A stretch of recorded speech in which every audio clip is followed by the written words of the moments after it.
बिल्कुल हटेगा। अनाथालय है क्या ये? तो जाओ ना, जो अल्लाह की देन है तो अल्लाह के देश में जाओ, यहाँ क्या है फिर?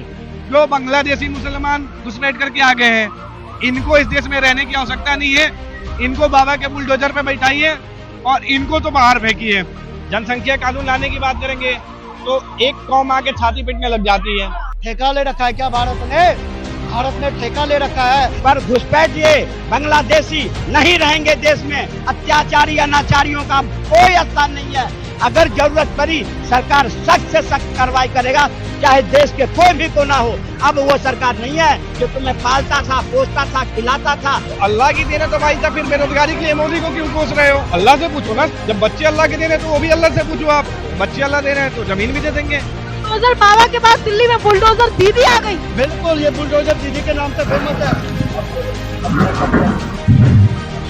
नमस्कार, मैं सौम्या और इस वक्त मौजूद है जनता के बीच में। लगातार दिल्ली के अलग अलग क्षेत्रों से अवैध अतिक्रमण को हटाया जा रहा है। इसी सिलसिले में एक और बड़ा फैसला, मद्रासी कॉलोनी को अभी जो है दूसरी जगह पे शिफ्ट किया जाएगा। यानी जो रजिस्टर्ड है उनको फ्लैट मिलेगा, जो नहीं है उनको बेघर कर दिया जाएगा। जनता से जानते हैं उनका इसे लेकर क्या कहना है। सबसे पहले भाई क्या कहेंगे जिस तरीके से लगातार अवैध अतिक्रमण हटाया जा रहा है?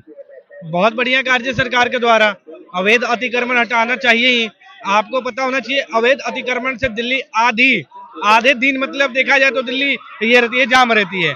आपको मैं अभी बता देता हूँ, आप मिठाई पुल देख रहे हैं, मिठाई पुल पे इतना जाम लगता था, आज अतिक्रमण वहां से हटाया गया। ठीक है, आज जाम का जो रेशियो है घट के एकदम आपका माना जाए तो 30-70 पे आ गया। ठीक है ना, तो इससे बहुत ही फायदा हो रहा है और जहां जहां भी अवैध अतिक्रमण है उसको हटाना ही चाहिए। कह रहे हैं कि अवैध अतिक्रमण हटाने से जाम थोड़े साफ हो जाएगा, हमारे घर उजाड़े जा रहे हैं। एक बात मैं तो सबसे पहले सरकार से एक बात मैं बोलना चाहूंगा, जो इस देश के लीगल रहने वाले हैं, लीगल सिटीजन हैं, उनको उस जगह पे कहीं पे रहने का प्रावधान किया जाए। लेकिन इस देश में जो रोहिंग्या गलती से घुसपैठ करके आ गए हैं, जो बांग्लादेशी मुसलमान घुसपैठ करके आ गए हैं, इनको इस देश में रहने की आवश्यकता नहीं है। इनको बाबा के बुलडोजर पे बैठाइए और इनको तो बाहर फेंकिए। में जा रहा है, उनसे पूछते हैं कितने बच्चे हैं, तो किसी के 5, किसी के 6, किसी के 8। क्या लगता है कि आखिर ये किस तरीके का जो कानून है, जो जनसंख्या कानून लाने की बात कही? देखिए, जनसंख्या कानून लाने की बात करेंगे तो एक कौम आके छाती पीटने लग जाती है। वाकई में अगर देखा जाए, अगर जनसंख्या कानून अगर लगता है, जनसंख्या नियंत्रण कानून अगर लागू होता है भारत में, इससे भारत और आगे जाएगा, भारत और समृद्ध होगा। ठीक है, लेकिन इसके विरोध में लोग खड़े हो जाते हैं। वो लोग बोलते हैं कि अल्लाह की देन है, तो अल्लाह की देन है तो भाई साहब फिर बेरोजगारी के लिए मोदी को क्यों कोस रहे हो? ठीक है, फिर बेरोजगारी के लिए मोदी को क्यों कोस रहे हो? नौकरी के लिए मोदी को क्यों कोसते हो? गरीबी के लिए, गरीबी पे क्यों मोदी को कोसते हो? अल्लाह से पूछो ना, जब बच्चे अल्लाह के देने तो वो भी अल्लाह से पूछो। आप फिर आप यहाँ पे क्यों आगे रोना स्टार्ट कर देते हो, विधवा विलाप क्यों कर देते हो? कह रहे हैं बच्चे अल्लाह ने दिए तो नौकरी भी अल्लाह। बिल्कुल, जब वो दे रहे हैं तो नौकरी भी तो उन्हीं को देना चाहिए। रहने के लिए जमीन कौन देगा? हाँ, घर के लिए जमीन कौन देगा? बच्चे अल्लाह दे रहे हैं तो जमीन भी दे देंगे। ये देखिए, मैं नहीं कर रहा हूँ, ये वो कौम कहती है जो जनसंख्या नियंत्रण कानून के खिलाफ हमेशा से रही है। मेरा नाम रवि रंजन पांडे है। ऐसा कानून आता है तो मैं समर्थन करूंगा और मैं चाहता हूं कि भारत देश में ये कानून जल्द से जल्द लागू हो, जिससे भारत देश और विकसित हो और समृद्ध हो। मैं ये चाहता हूं, मेरा पर्सनल यही विचार है।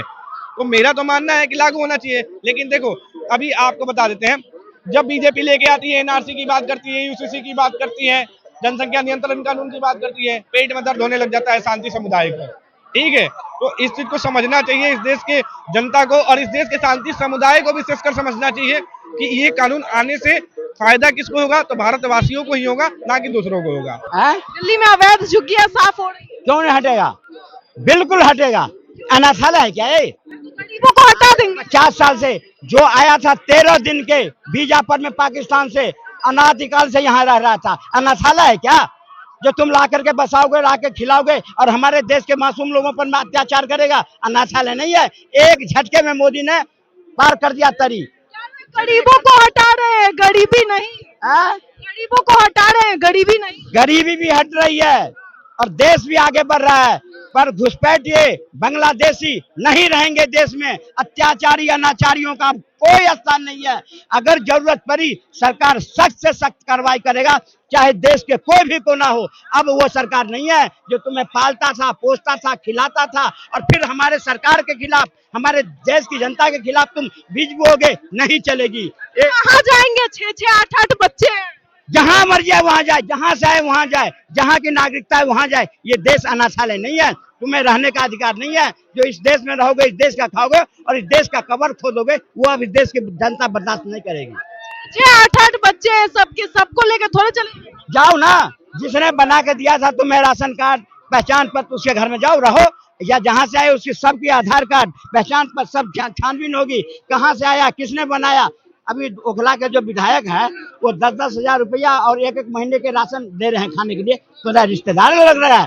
कौन लग रहा है तुम्हारा? किस बात के दे रहे हो? तुम्हारी सरकार थी 11 साल, तुमने बसाए खिलाए, अब तुम्हारी सरकार नहीं है। अब एक एक घुसपैठिए जो अनाथालय बना रखा है इस देश को, सबको खदेड़ा जाएगा। गुजरात से खदेड़ना शुरू किया गया, यूपी से खदेड़ा जा रहा है, असम से खदेड़ा जा रहा है, दिल्ली से भी खदेड़ा जाएगा। अल्लाह की देन है ये बच्चे, कैसे आप कह रहे हैं कि निकाल दो?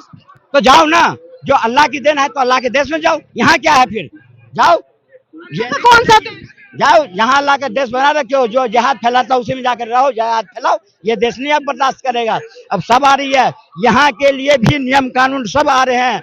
1 नेशन 1 इलेक्शन 1 सारी चीज आ रही है। 2 से अधिक बच्चे पैदा करोगे, आपकी सारी चीज खत्म हो जाएगी। दिल्ली में अलग अलग क्षेत्रों में अवैध अतिक्रमण अब हटाए जा रहे हैं, बुलडोजर एक्शन देखने को। बिल्कुल बुलडोजर एक्शन देखने को मिल रहा है, और मिले भी क्यों ना भैया।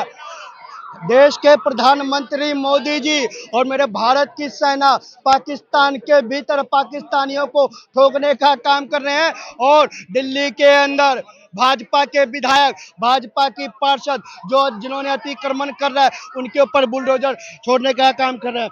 ये हमारी पार्षद सुमन शर्मा जी हैं आजादपुर वार्ड से। देखिए किस तरह से ये बुलडोजर दीदी के नाम से जानी जाती है, और किस तरह बुलडोजर लेकर अतिक्रमणधारियों के ऊपर बुलडोजर चलाने का काम कर रही है। और जहां जहां अतिक्रमण होता है बगैर डरे निर्भीक होकर अकेले मैदान में घुसकर यह घुस जाती है और बुलडोजर चलाने का काम करती है। बुलडोजर बाबा के बाद दिल्ली में बुलडोजर दीदी आ गई। बिल्कुल, ये बुलडोजर दीदी के नाम से फेमस है। आजादपुर से पार्षद है, जाकर देखो जहां जहां अतिक्रमण होता है। अरे साहब, केवल मोदी जी ठोकने में माहिर नहीं है, योगी जी अलग ठोकते हैं, और उसके बाद हमारी बुलडोजर दीदी के नाम से मशहूर आजादपुर की पार्षद पूर्ण रूप से अतिक्रमणधारियों को ठोक रही है, और अतिक्रमण को हटाने का काम पूर्ण रूप से जारी है। बताइए क्या रहा है, गरीबों को हटाया जा रहा है, गरीबी नहीं। देखिए, गरीबों को या गरीबी की बात नहीं है, आप उनको हटाया जा रहा है जो भारत में तारों के नीचे से या घूस घास देके या किसी अनर्गल रास्ते से आके भारत में जिन्होंने कब्जा करने का काम किया, न जाने किस तरह तरीके से कब्जा करने का काम किया, उनको हटाने का प्रयास चल रहा है। और जब तक उनको हटाएंगे नहीं, यहाँ तक कि आज ही बांग्लादेश में कई बांग्लादेशी को डिपोर्ट करने का काम किया है मोदी जी। आतंकवादियों को ठोक रहे हैं और भाजपा के नेता बांग्लादेशियों को डिपोर्ट कर रहे हैं। 6-6, 8-8 बच्चे कहाँ लेके जाएंगे? एक बात बताइए, ठेका ले रखा है क्या भारत ने? भारत ने ठेका ले रखा है। आप तार के नीचे आने से पहले से समझते ना कहाँ जाएगा। मुफ्त का खाओगे, मुफ्त का राशन लोगे, मुफ्त में मकान लोगे, मुफ्त में बस में घूमोगे, मुफ्त में इलाज कराओगे, और मुफ्त में सरकार को गाली भी दोगे, और मुफ्त में सरकार के काम से धरना प्रदर्शन भी करोगे, रोड भी जाम करोगे, हत्याएं भी करोगे, लूटपाट भी मचाओगे। सारा चीज मुफ्त में होगा क्या? देश जाग चुका है मैडम, देश जाग चुका है। अब ना आतंकवादी आएंगे अंदर और ना घुसपैठिए आएंगे, सबका इलाज बराबर होगा।